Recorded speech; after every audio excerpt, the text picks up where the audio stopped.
This is day 317. Do not overinflate too quickly. When I was a kid, my father was wrestling with a stubborn tire on a scorching afternoon.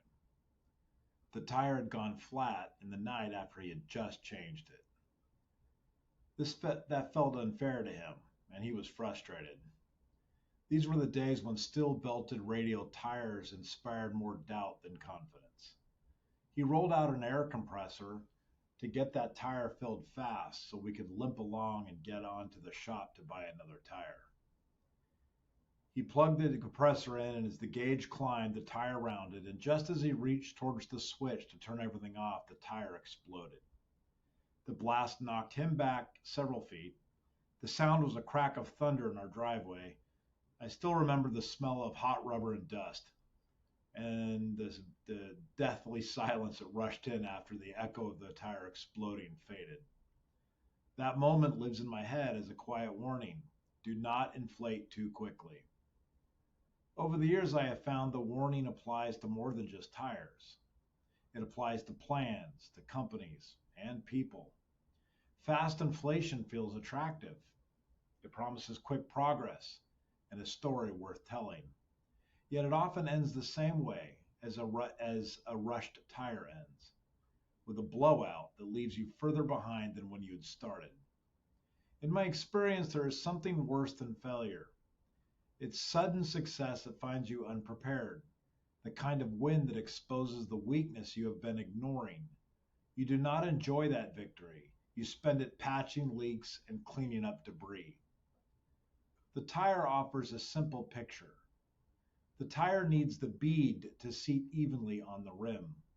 It needs attention to the seal and to the fit. You do not do that if you do that you do not do that well with impatience. You do it with care. You add pressure in small stages and you check as you go. That is boring, but that is the point. Boring is dependable. It gets you where you are going. The same thing goes for how we inflate our plans. We stack ideas, we gather resources, we take the first win. And the temptation is to twist the knob to full power. We accelerate hiring, we throw money at everything that moves, and we do not see the small failures that warn us where the seal is weak. Then when the pressure is highest, it fails all at once. I have learned to prefer a different pattern. First, seat the bead. That means define the purpose, the boundaries, and the failure conditions. Decide what you will not do. Decide what you will stop if certain signals appear.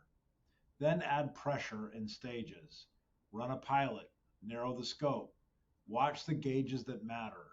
If the edges wobble, if a noise you cannot place keeps repeating, stop and reset.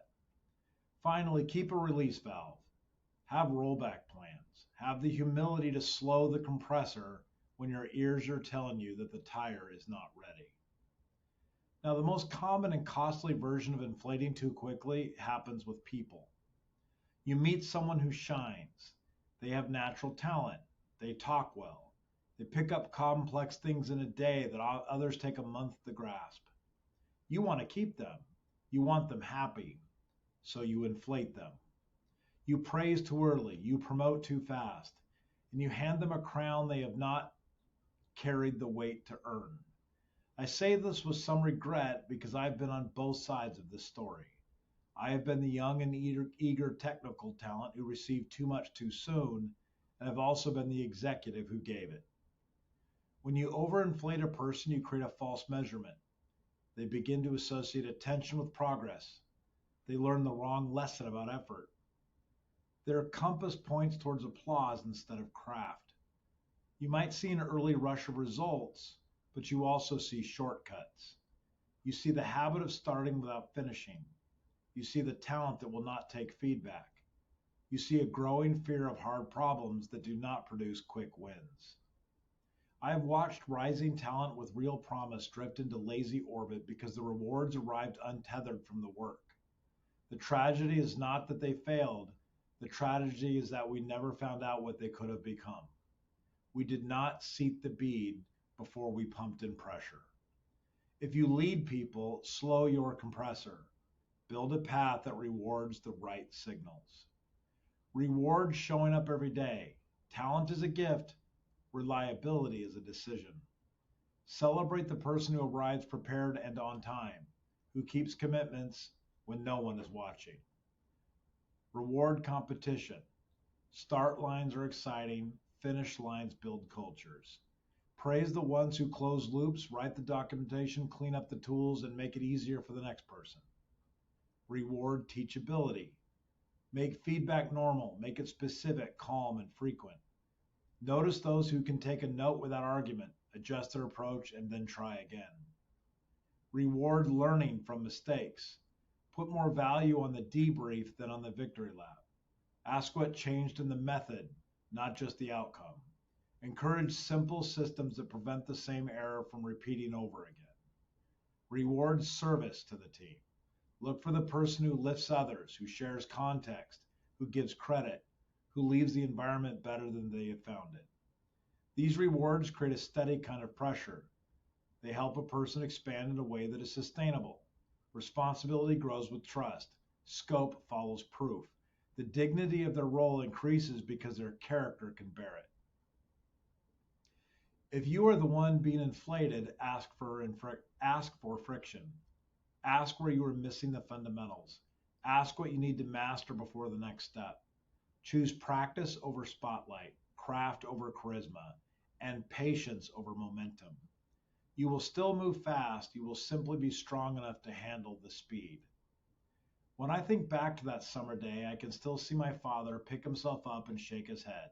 He checked the rim, he checked the bead, then he did what he should have done in the first place. He eased the air slowly and watched the tire as it settled in. It held, and we drove on. Success does not require an air horn and a countdown. It requires a gauge you trust and the discipline to stop when something doesn't look right. Inflate in stages.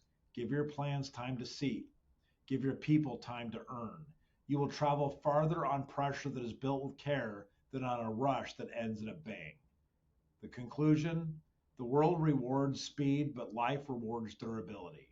Choose the kind of growth that holds at highway speed. Do not inflate too quickly.